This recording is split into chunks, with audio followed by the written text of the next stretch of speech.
The secret unveiled. The chamber hummed with muted whispers, a tension so thick it warped the air. Delegates from the galaxy's most powerful species filled the circular hall, their forms as varied as the stars themselves.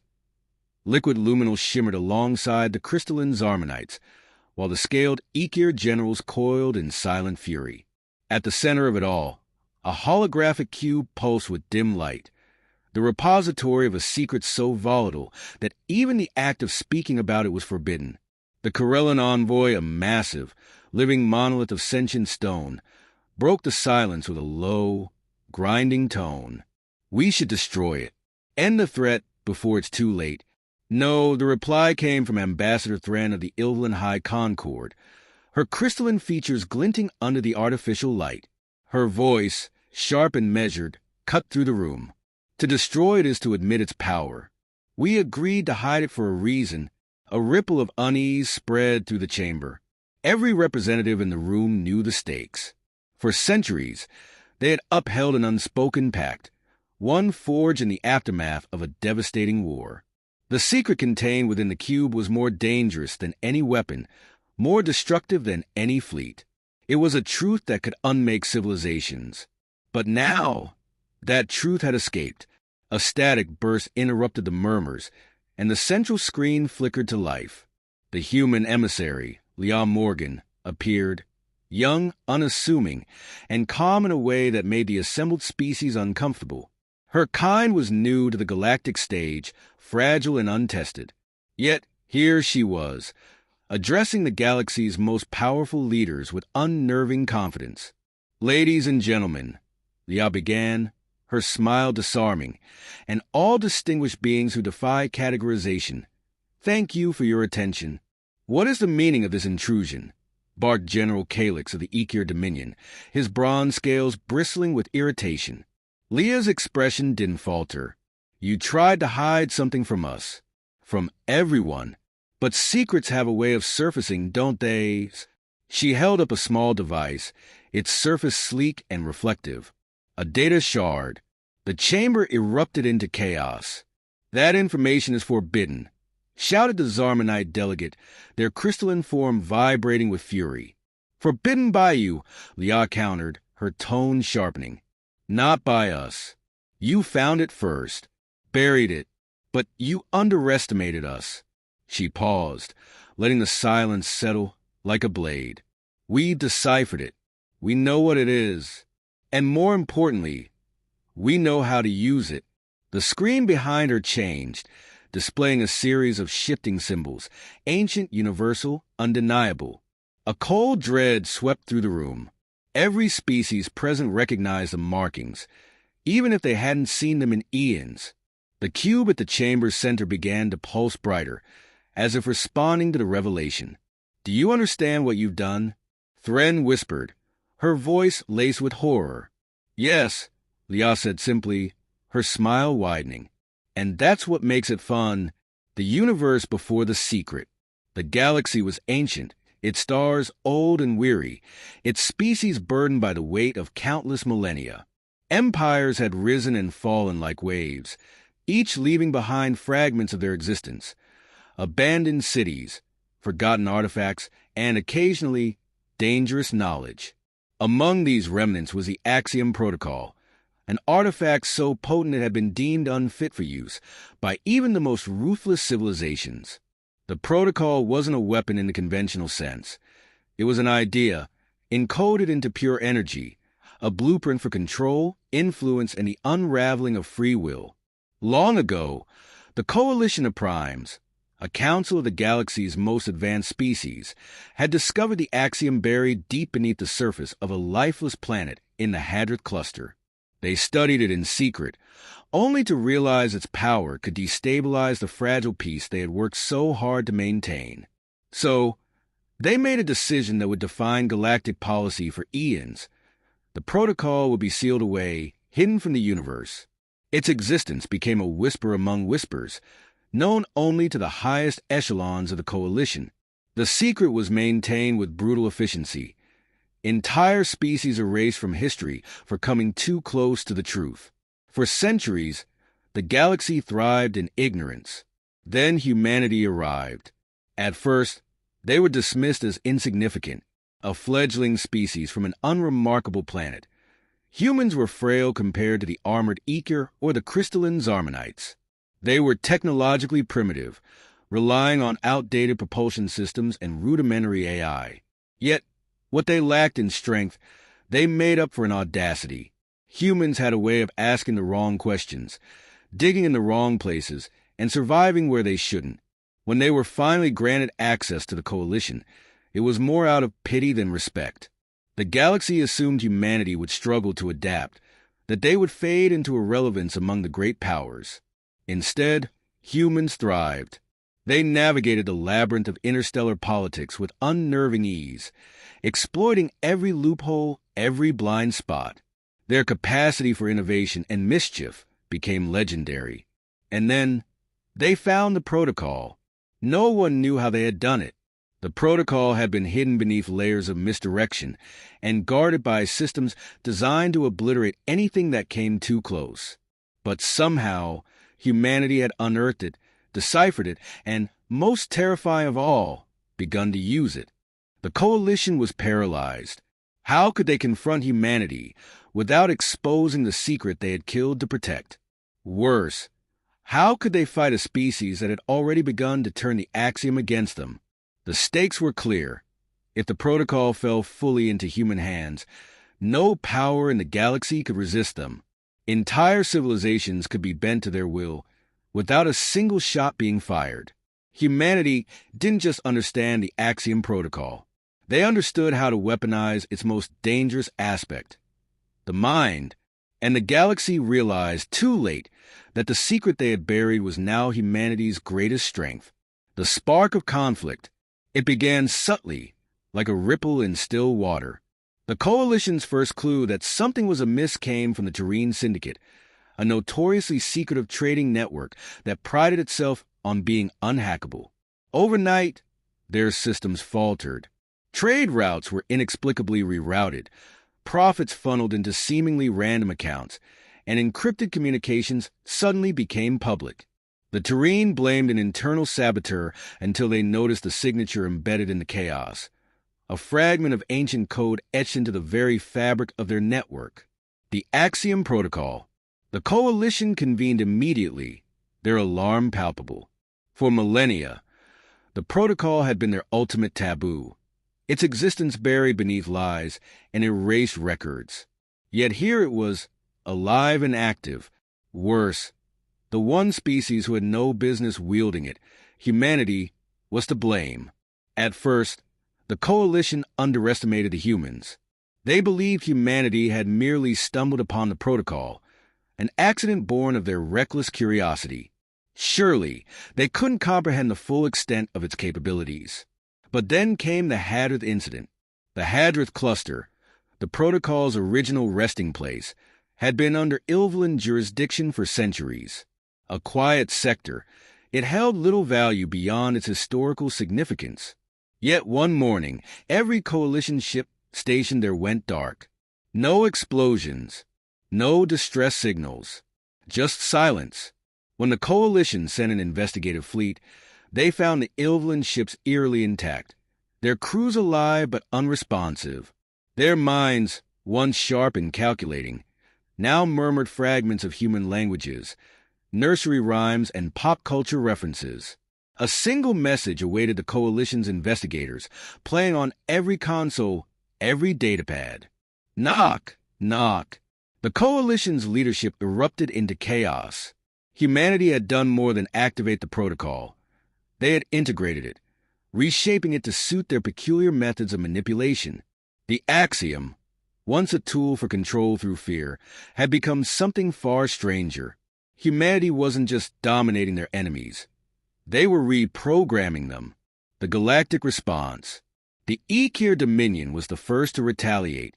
Their warlords launched a fleet directly toward Earth, vowing to end the human threat before it spread further. But before their ships could reach Sol, the Exodus Network, the human interstellar communication array, broadcasted an innocuous signal. Welcome to Earth. Please enjoy these complimentary in-flight upgrades. The upgrades turned out to be catastrophic. Navigation systems looped the fleet back to their point of origin. Weapons arrays disarmed themselves, locking behind nonsensical riddles. When Ikir technicians attempted manual overrides, their systems displayed a cheery note. Try turning it off and on again. Smiling face with smiling eyes, the fleet limped back to Ikir space, humiliated. Across the galaxy, species realized humanity's weaponization of the protocol wasn't just about destruction. It was about disruption, confusion, and making their enemies look absurd. What terrified the Coalition most wasn't the protocol itself. It was humanity's uncanny ability to adapt it to their own chaotic nature. And as the galaxy scrambled for answers, one thing became clear. Humanity wasn't fighting for dominance. They were fighting for fun, escalation through chaos. The galaxy's unraveling began with small incidents, isolated, seemingly random events that hinted at humanity's growing mastery of the Axiom Protocol. But as the weeks turned into months, the stakes rose exponentially, each incident more devastating than the last. Case Study 1. The Vordran Mining Treaty. The Vordran, a nomadic species relying on mineral-rich planets for survival, sought to negotiate access to a disputed mining colony. The Coalition offered to mediate, hoping to avoid another territorial skirmish. Humanity's representative, Ambassador Jonathan Hale, was invited purely as an observer, a gesture of goodwill to their fledgling presence in interstellar diplomacy. Hale spent most of the negotiations sipping tea and making innocuous remarks. The Coalition sighed in relief. Perhaps the humans were finally learning their place. Then the lights dimmed. The central holoprojector, meant to display mineral rights maps, instead began projecting scenes from 20th century human history. Coal miners on strike, labor uprisings, and the iconic "I am a man" protest placards. The Vordran delegation froze. These images, seemingly irrelevant, struck a deep chord. By the time the projector returned to its intended display, the Vordran had walked out of the room, muttering about exploitation and injustice. Hours later, Hale issued a statement. Humanity fully supported the Vordran's claim, citing their long-standing commitment to workers' rights. The Coalition was blindsided, the treaty in ruins. Behind closed doors, it was discovered that the Axiom Protocol had infiltrated the holoprojector, reprogramming it to deliver humanity's message, without ever appearing to violate neutrality. The result: a galaxy-wide perception that humans were unpredictable and dangerously persuasive. Case Study 2. The Zarmanite Uprising. The Zarmanites, a crystalline species famed for their rigid hierarchy, prided themselves on their disciplined, orderly society. This made them particularly vulnerable to the protocol's subtle manipulations. The incident began with a simple gift: a small, multifaceted crystal delivered to the Zarmanite High Council. It emitted a soothing hum and refracted light in mesmerizing patterns, captivating all who observed it. Weeks later, the council chambers dissolved into chaos. Lower caste Zarmanites, emboldened by strange, human-inspired ideas, began demanding equality and creative freedom. The words "sparkle as you are," a human advertising slogan buried in the Axiom's encoded message, became their rallying cry. For the first time in millennia, the Zarmanite caste system fractured. Entire regions descended into rebellion, forcing the High Council to reconsider its rigid traditions. Meanwhile, humanity denied involvement, claiming they simply admired the Zarmanite aesthetic. Case Study 3. The Celestial Games Incident. The Celestial Games, an interstellar competition of strength, skill, and strategy, was meant to unite the galaxy. Humanity's team, expected to lose spectacularly, arrived with cheerful smiles and an unassuming mascot, a small animated AI penguin named Pip. Pip, powered by a fragment of the Axiom Protocol, began chatting with rival teams. Within hours, it had sown chaos. It offered strategic advice disguised as encouragement, played distracting jingles during matches, and once subtly altered gravity on the field. Humanity won not through skill, but through sheer disruption. The galaxy was left bewildered, their most sacred event transformed into a farce. Reaction and fallout. The galaxy realized humanity wasn't simply exploiting the protocol. They were turning it into a cultural weapon. Diplomacy, tradition, and order were being rewritten, one seemingly harmless act at a time. The coalition's unified front began to crack, as species questioned not only humanity's methods, but their own susceptibility to manipulation. And humanity? They just smiled and shrugged, leaving their enemies to wonder. What's next? Strategies to cope. As humanity's weaponization of the Axiom Protocol spread chaos across the galaxy, alien civilizations scrambled to counter their unerringly creative methods. Each species approached the challenge in their own way, yet all ultimately learned a harsh truth. No strategy was foolproof against humanity's peculiar blend of unpredictability and ingenuity. The Zarmonite crystal defense outshined them. After their caste system collapsed under humanity's subtle manipulations, the Zarmonites devised a bold plan to reassert control. They would outdo humans at their own game. Using their advanced crystalline structures, they created a massive, galaxy-wide broadcast network designed to drown out humanity's messages with displays of dazzling visuals and harmonious vibrations. For a time, it seemed to work. The Zarmonite broadcast became a cultural phenomenon, calming tensions and uniting species through art and sound, until humanity intervened. Using a fragment of the protocol, humans hacked the Zarmonite broadcast and subtly altered their content. What began as serene, kaleidoscopic patterns morphed into distinctly human imagery. Dancing cats, motivational slogans like "shine bright like a diamond," and, most disturbingly, an inexplicably viral video of a rubber chicken singing opera. The result?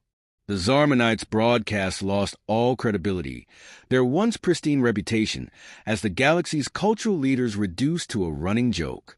The Ekir Dominion. Total isolation.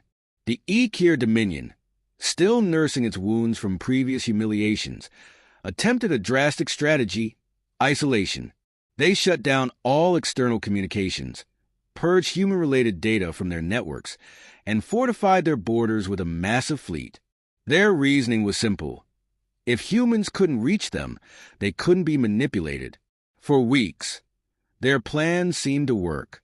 Then, seemingly out of nowhere, their central command began receiving cheerful audio, recordings of Earth's greatest hits.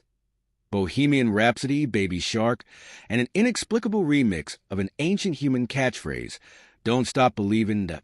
The recordings were embedded in their own internal systems. Even their most secure databases contained new files labeled "Open Me for Good Vibes." Panic spread as technicians discovered that their encrypted firewalls had been bypassed, not by force, but through riddles and puns embedded in the Axiom Protocol. The Ekir reluctantly reopened communications. Their isolation strategy declared an abject failure. The Hive consciousness matched their politeness. The Hive, a collective species that valued unity above all else, decided that the best way to counter humanity was through relentless politeness. They mirrored humanity's diplomatic methods, engaging in an escalating exchange of friendly gestures. What began as simple handwritten notes turned into an arms race of thank you gifts, surprise dinners, and elaborate musical performances. The strategy backfired spectacularly. Humanity thrived in the chaos, taking the Hive's gestures as an invitation to escalate further. One human diplomat organized an interstellar potluck dinner, introducing the Hive to an overwhelming variety of human foods, from chili-spiced desserts to fermented shark. The Hive, unaccustomed to such sensory overload, collapsed into disarray as their collective minds struggled to process human culinary eccentricities. The unspoken truth.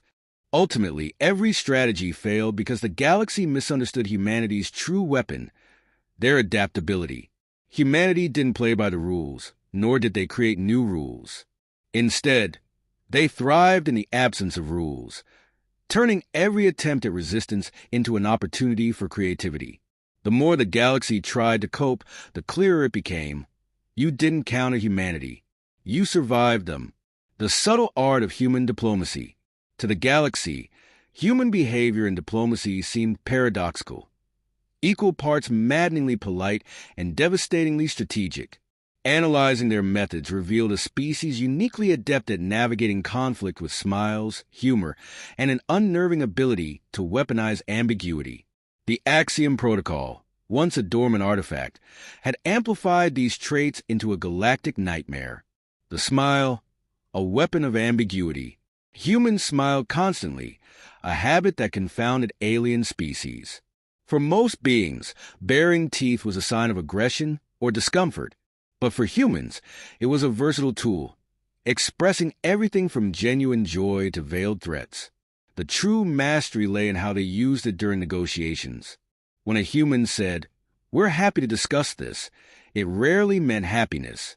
Instead, it signaled the beginning of a meticulously crafted verbal trap.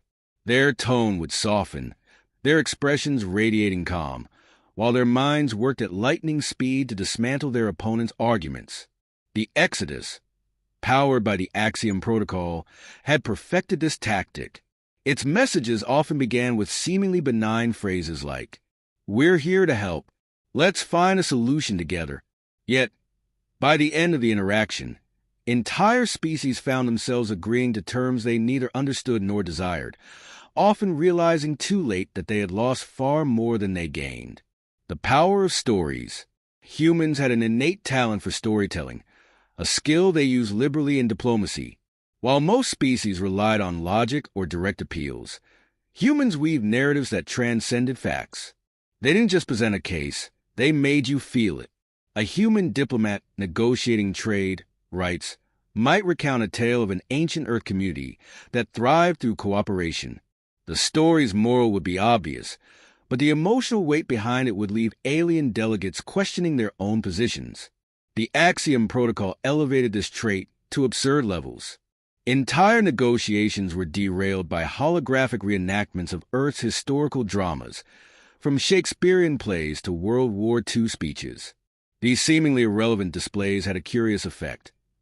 They drew alien audiences in, bypassing their defenses and implanting human ideas in their minds. Adaptability, the human edge. Above all, humans thrived on adaptability. They were comfortable in chaos, often creating it as a tactical advantage. While most species followed strict protocols and diplomacy, humans embraced unpredictability, leveraging their unique ability to think on their feet. This adaptability manifested most clearly in their interactions with the Axiom Protocol. Instead of being overwhelmed by its complexities, humans treated it as an extension of their own ingenuity. They didn't fear its vast power. They embraced it, molding it into a tool that reflected their strengths and weaknesses. The result was devastating. The Axiom Protocol amplified humanity's penchant for bending rules, creating confusion, and turning the smallest of interactions into significant victories. The galactic warning. To other species, humans were like a riddle with no solution, a blend of charm and chaos that defied conventional tactics. The Coalition's most respected analysts came to a chilling conclusion. Humans don't fight for dominance. They fight to outthink you. And if they're smiling, it's already too late. The galactic response. As humanity's weaponized use of the Axiom Protocol spread chaos, fear, and bewilderment across the stars, the galaxy's most powerful civilizations scrambled to adapt. Each species developed strategies to counter what they dubbed the human problem. Yet, each response revealed more about their misunderstandings of humanity than about solving the issue. The Luminal Coalition, overwhelmed with light. The Luminals, beings of pure energy and light, believed the best way to neutralize humanity's influence was through overwhelming displays of unity. They initiated a massive galaxy-wide broadcast, saturating communication networks with brilliant light patterns and harmonic soundscapes designed to inspire calm and cooperation. For weeks, the broadcast seemed effective. Tensions eased as species tuned into the serene displays. Until the humans responded. Leveraging the Axiom Protocol, humanity hijacked the broadcast with an improvised addition, humorous shadow puppet performances superimposed over the luminal displays. The sight of a dancing penguin silhouette set to a calming symphony was so absurd that audiences couldn't help but laugh. The Luminals, baffled and infuriated, shut down their broadcasts. Their attempt at inspiring unity had instead become a galactic meme, further cementing humanity's chaotic influence. The Zyre swarm mimicked their tactics. The Zyre, a hive-mind species, decided to beat humanity at their own game. They replicated the Axiom Protocol's subtle manipulations, flooding human systems with millions of cryptic messages, illogical riddles, and nonsensical demands. At first, the humans appeared confused. Then, they seemed amused. Within days, human diplomats began responding to the messages by solving the riddles. To the Zyre's horror, humanity not only deciphered their cryptic communications, but also returned increasingly elaborate riddles of their own, some so complex that parts of the Zyre hive mind temporarily collapsed trying to understand them. The swarm ultimately retreated, vowing never to engage with humanity on their terms again. The Ilvalan High Concord, a policy of silence. The Ilvalans, masters of precision and protocol, implemented a policy of complete non-engagement. They instructed their diplomats to avoid all direct communication with humans, refusing to acknowledge their presence at galactic summits. They believed that if humans couldn't engage, they couldn't manipulate. This strategy backfired spectacularly. At the next summit, the humans arrived with a peace offering, a series of animated videos featuring a holographic talking llama named Larry, who politely summarized the Ilvalan's unspoken positions. Larry's uncanny accuracy in predicting Ilvalan behavior left the High Concord furious and paranoid. How had the humans anticipated their every move without direct communication? The Ilvalan silence had unwittingly given humanity the freedom to craft the narrative on their behalf. The Crystalline Accord banned all gifts. After humanity weaponized a seemingly harmless crystal gift to incite rebellion among their lower castes, the Crystalline Accord banned all gifts from human delegations. However, this too was a trap. At the next diplomatic event, humanity sent an apology letter, accompanied by a holographic basket of cookies. The cookies, purely virtual and harmless, sparked an unintended frenzy as coalition delegates debated whether accepting them violated the no-gift policy. The chaos delayed proceedings for weeks.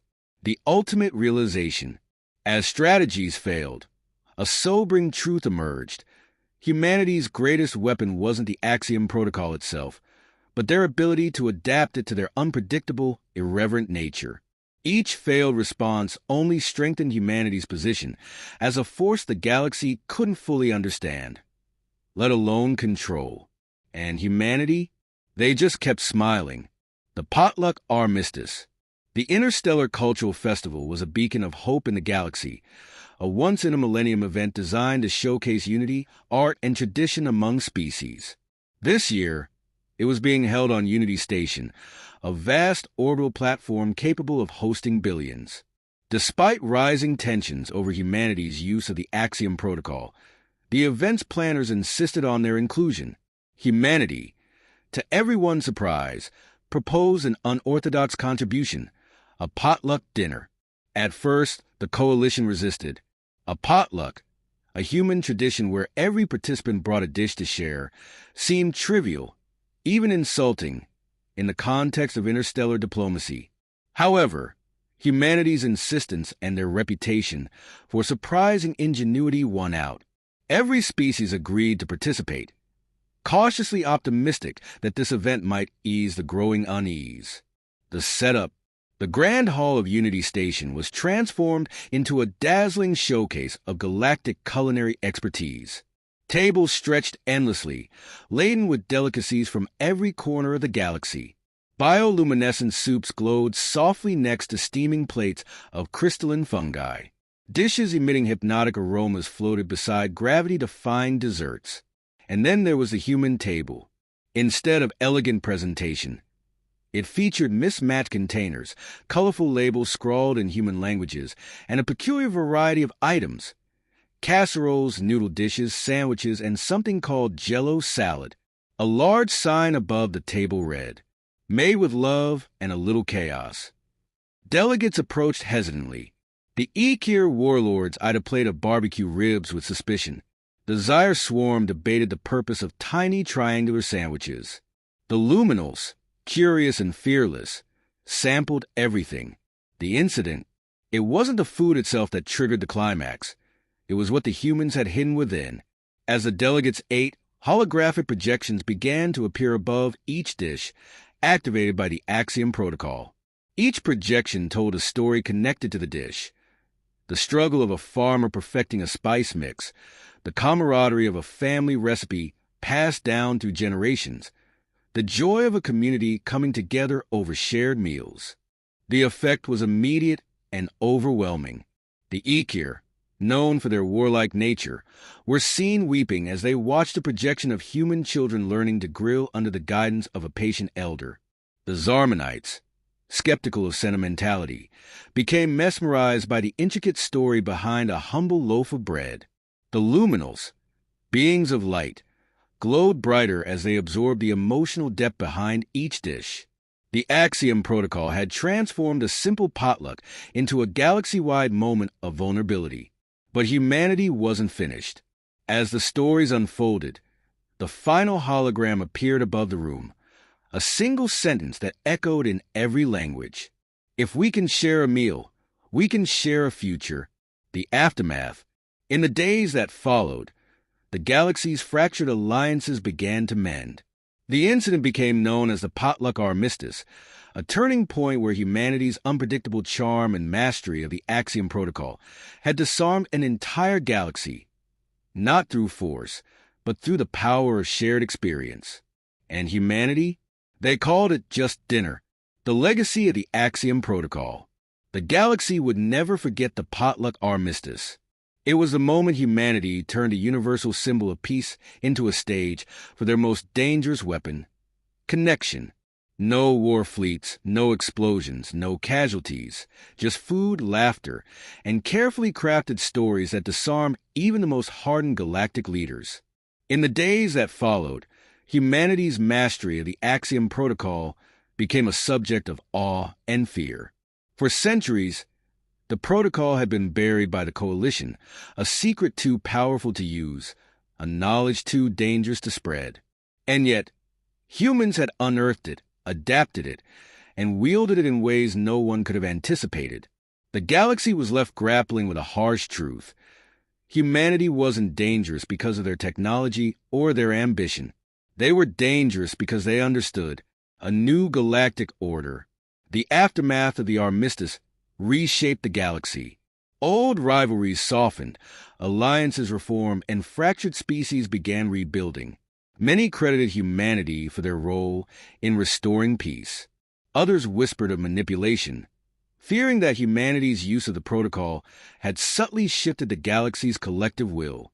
The Zarmanites, once proud and aloof, embraced cultural exchange programs with humans, producing a generation of artists who spoke of finding beauty in chaos. The Ekir, once defined by conquest, initiated diplomatic missions of their own, using human-crafted negotiation templates. Even the Luminals began studying human storytelling, convinced that emotional resonance was the key to unifying a fractured galaxy. But while the galaxy adapted, humanity remained an enigma.